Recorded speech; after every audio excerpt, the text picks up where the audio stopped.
you. And with your spirit. A reading from the Holy Gospel according to Mark.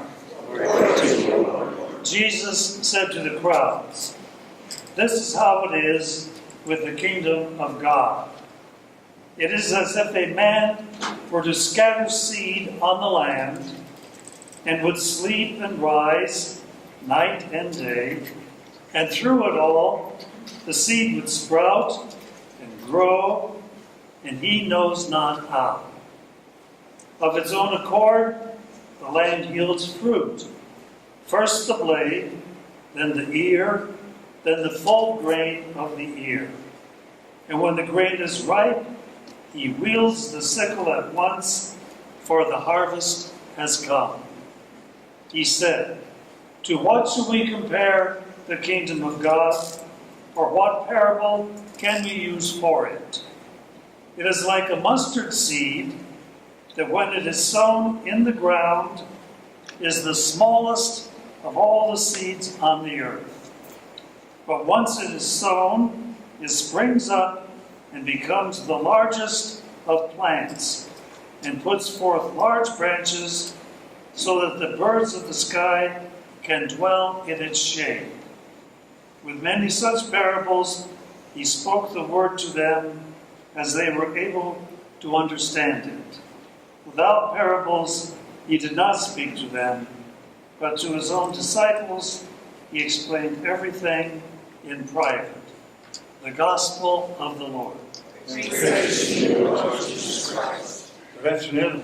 Good afternoon, Father. Do you hear that rain? Yes, sir. Isn't that wonderful? Yes. We've waited over 100 days for it, I think.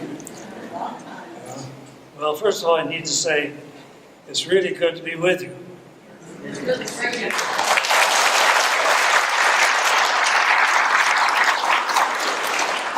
It's really good to be with you.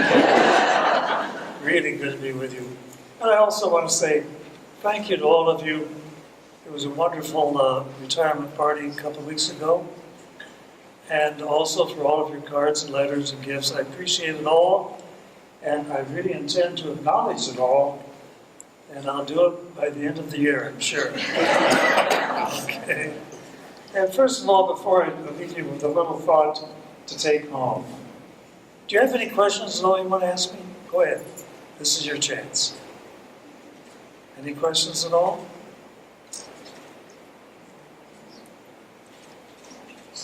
No questions? Khalil isn't here. Khalil isn't here. Khalil is the one who usually starts the questions, yeah. Okay. Yes, back there. How much longer will you be saying Mass here? How much longer will I be saying Mass here? I'm scheduled to say 2 more after this one. That would be the 10:30 next weekend. And 24th? 10:30 on the 24th. And then the last one is 5 o'clock Saturday on the 30th. That will be the last one. That's sad. Yes, over here. Is it possible you might come back once in a while and say a Mass here? I don't know the future, but if I were invited to do so, I would be happy to do so. Yes. I'm still going to be in town. Okay. You are very loved. Pardon? You are very loved. Thank you. You are too. Right back at you. Right back at you. I just wanted to leave you with a little thought today. It seems to me that our world, our society, has become more and more angry. Do you agree with that? Yes. Angry. So much anger around. I mean, it's we hear most about it like road rage, which has really become a major problem. It's almost scary to get into the car these days. You don't know what you're going to encounter. But it's not just that, it's a sense, sort of a sense of anger. It used to be when you said hello to someone, they'd say hello back. No, they probably won't. What is it?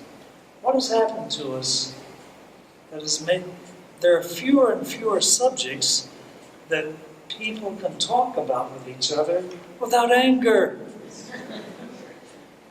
I mean, it's something is happening. It's happening. I think it's terrible, and you think it's terrible too, I'm sure. So the next question is basically, what can we do about it? How can we cure it? How can we heal it? How can we make it right? Well, that's where Jesus comes in with his gospel.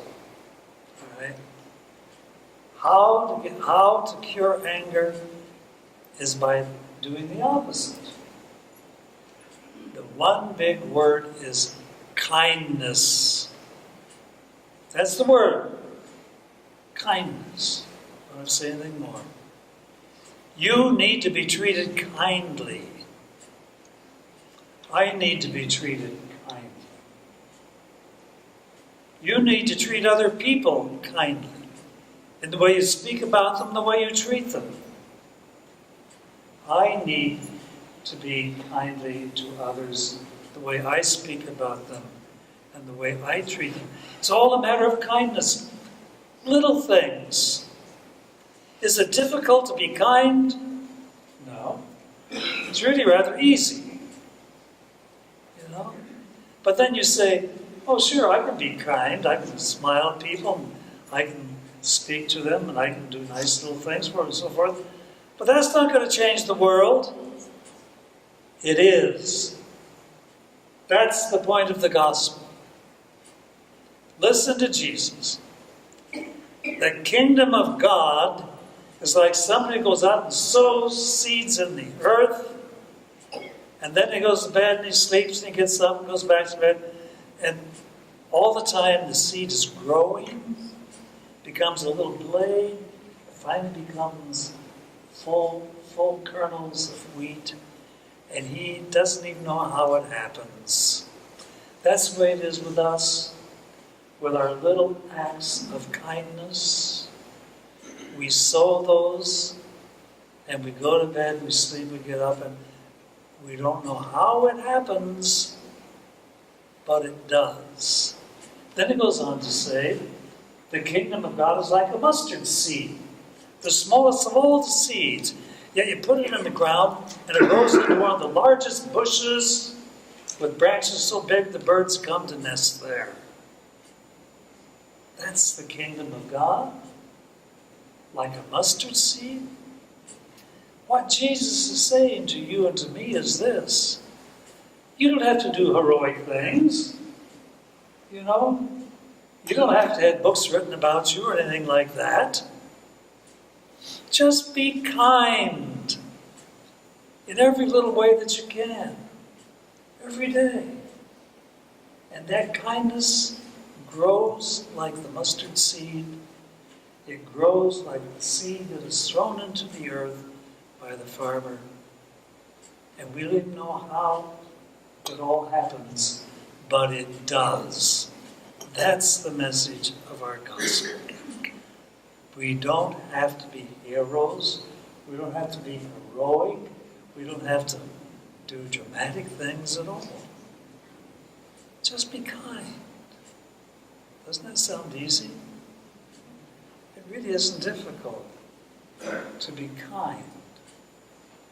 And if we do it, that means that you and I have become those people who are making the kingdom of God real in our day. So, be kind, and let's do it.